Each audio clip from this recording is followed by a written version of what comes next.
माझ्या नवरोबाचा असा डान्स बाहेर का निघालाय ना ते तुम्हाला पुढे कळेलच. त्याआधी इथं मी पाणी पिऊन घेते, कारण थंडीमध्ये आजकाल आहे ना पाणीच पिणं होत नाही आणि ते पाणी पिताना आहे ना पूर्ण रस्ता सांगत जातं की ते कुठून कुठं चाललंय ते.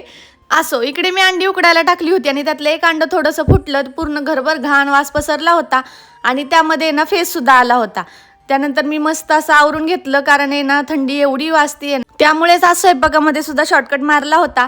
आणि इकडे तेल संपलं म्हणून त्याच्यामध्ये रिफिल करून ठेवत होते. आधी मी जी बॉटल घेतली होती ना तेव्हा मला वाटलं होतं की मला वापरायला ती खूप अवघड जाईल, पण असं काहीच झालं नाही.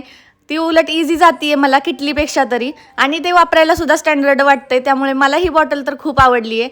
त्यानंतर आज मी बनवत होते अंडा बिर्याणी, ती रेडी करून घेतली आणि इकडे माझा चाकू शोधण्यासाठीचा स्ट्रगल चालला होता, जो की गॅस खाली जाऊन बसला होता. आणि आठवड्यातून एकदा तरी ना आमच्या इकडे अंडा पुलाव बनतोच, आणि त्यावेळेला आहे ना माझा गॅस पूर्ण स्वच्छ असतो, तरी सुद्धा मला आहे ना सवयच लागली आहे की एकदा तरी गॅसवरून फटका मारल्याशिवाय ना मला असं वाटतच नाही की मी काहीतरी काम केलंय किंवा क्लीन केलंय.